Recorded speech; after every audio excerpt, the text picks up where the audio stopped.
do you want to share about the situation, really? Because there's so many things I could ask. If you want me to just ask, I'll ask. But Right.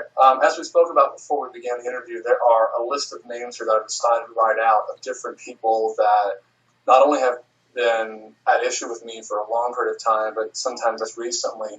And what bothers me is these people, may work per se more than me on scenes and whatnot, but they're people that I know the truths about on many of them. And I want to just address straightforward some people at this point because I don't care anymore about what the repercussions could be, because they don't seem to care about the regard for professionalism on public Twitter or off camera with girls or whatnot. And I think it's my place to say, yeah, these people have a problem with me, but they have a problem with me because of the ways that I have a problem with them about their poor professionalism and choice of ways of being. Okay. The first and foremost, without a doubt, is Chad Diamond.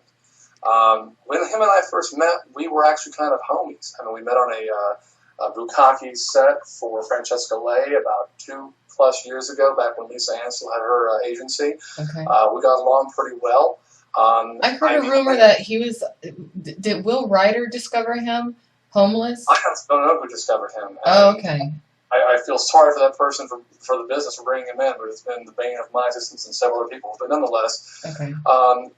The things where it really began to go badly were that there was whispers of issues that he had had with his own life prior to when I met him. There was 2 living situations with 2 different couples. I will not name those couples, but they know who they are.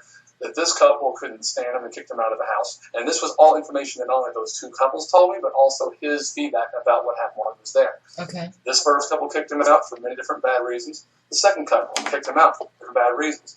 Then myself and my good friend Casey Grant, who's the one that helped me find this house I've been living in for over a year, she invited him to stay at his house when he showed up on our doorstep with nowhere to go. Instead of appreciating the situation, he literally took advantage of 2 months straight, barely paid any kind of contribution toward rent, took advantage of her kindness, took advantage of me.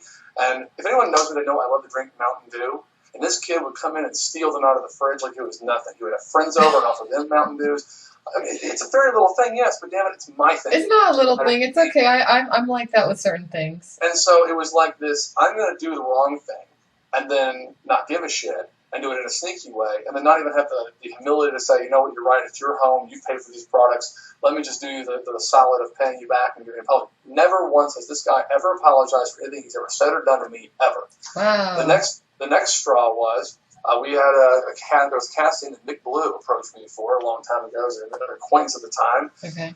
Said there's a thing coming up called Battle Bang, where there was an MMA-style fighting thing. I heard about this. Yes, I did. I heard about that. Yes. The winner would fuck the hot chick, the loser would fuck the not-so-hot chick. Well, I said, hey, I appreciate the information, and being that I'm a person that likes to have other people help him to be successful and make money, I thought, well, who can I help suggest that might be good for this as well as myself, instead of being selfish and saying, okay, well, when can I do it, whatever, and just get my money and my pussy and get done.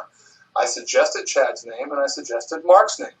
Mark, unfortunately, wound up not being casted in it, but Chad not only did get casted, but got casted against me.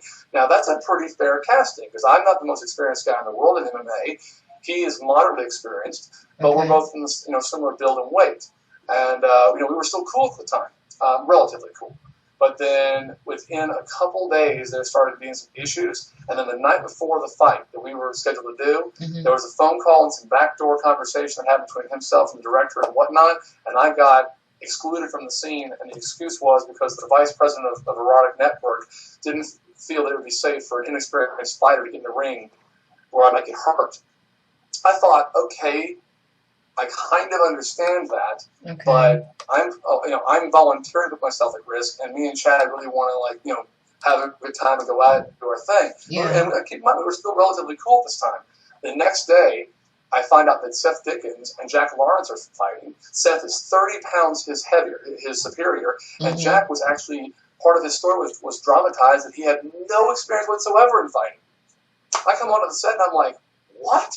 You mean you're going to hire a 30-pound lighter guy than this guy with advertisingly no experience, and you're using that as his tag story? Where's the hypocrisy here?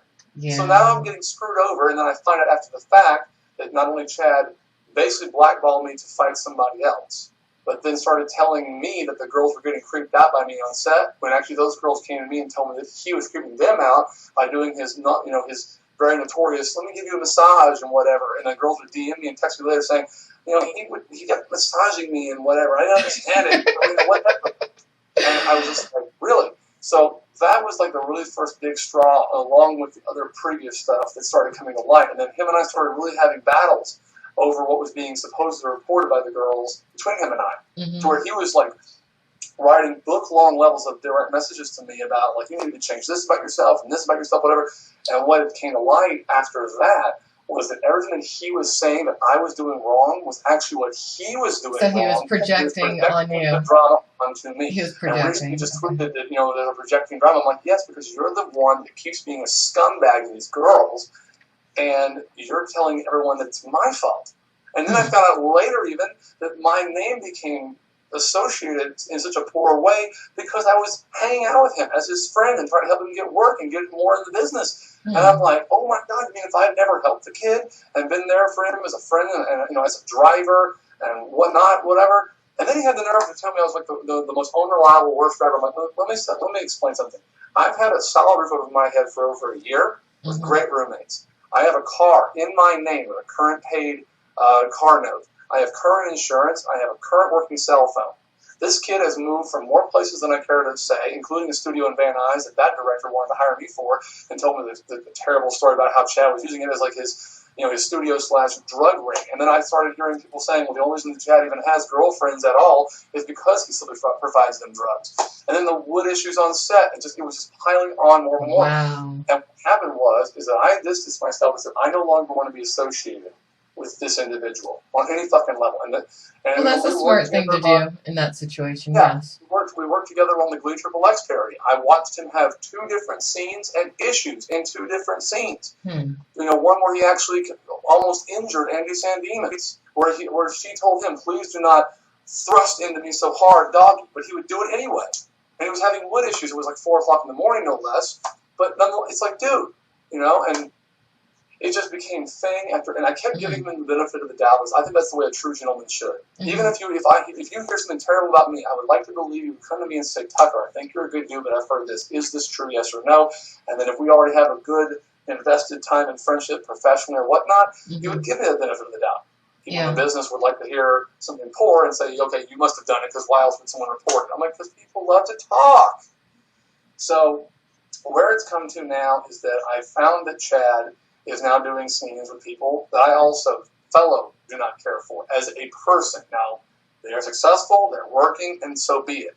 I would just like to think that if you're going to be working, do it in an honorable, respectable, professional way.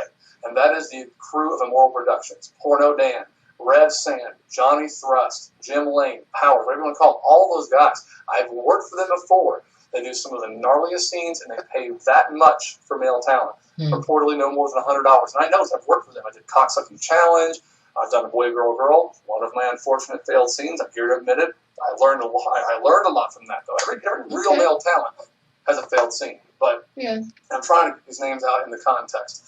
But the things that I've heard about these individuals, brand new girls to the business come in there and come afterwards and just report these horrible stories. And I'm like, well, he still works, he still makes money, yes, but why would you want to do it in the way where you're proud to have a girl walk off set and go, I loved working with Porno Dan. He was cool, he was respectful, he wasn't creepy, he wasn't all on me, he wasn't trying to get, you got Boy Girl here for $500, but how about Boy Boy Girl and only $100 more? It's the tact of the professionalism and paying lower than industry standards and et cetera, and it just went on and on. Calling me by the first name I ever moved out here with and doing it with a sense of resentment and laughter and calling me a failure and all that other shit. And I'm like, you're not making me any money, and I'm not making you any money. So why does my name and my existence keep coming up in such poor taste from you constantly, like you gain something out of it? If anything, it makes you look like a classless douchebag. Yeah. So I refuse to work for more production because I don't want to be associated with. Well, I noticed on the GFY forum that somebody named you as like when the whole HIV thing was out. You were initially people were saying that you were the patient zero. I saw MikeSouth.com did that, and it floored me. And I'm like, first of all, I think it was on GFY first. Okay, I didn't look at GFY. Okay. I just got tweeted, hey, you better check out MikeSouth.com. He names it. Here's what actually happened in that scene. It was Fort Brazzers Mofos in Miami that I'm a regular performer for. Okay.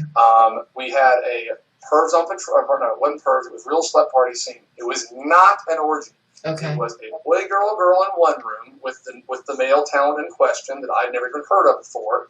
And in a separate room, it was myself vaginally with one girl and blowjob with the other, boy, girl style. Mm-hmm. There was no cross-contamination or cross-fucking or whatever you want to call it. Okay. Now, since then, as we both know, there has been a relinquishing of that HIV scare because that test was a false positive. It's now come back negative. Supposedly, the industry's back to work and it's all good. But it amazed me that people were immediately able to jump on the bandwagon and say, yeah, not only are you maybe patient zero, but you're first generation, all this whatnot. I'm like, I know for a fact that I'm not. So that's all under the bridge now. I have no ill feelings to anybody on that shit except for Well, MikeSouth. it's good that you cleared it up on here. I'm glad that you cleared that up. Yeah, well, you know, I Yes. had a test that week that came back negative. I went ahead and I got calls directly from Derek and from Kevin and from the FSC saying, you need to go and test again. I said, I have no problem with that because I will never put a female talent or a male talent on any level at risk for health, period. Good. I'm always thoroughly tested because I never know when you're going to get that call for, hey, boy, girl just came up this morning. Are you available? Certainly I'm available.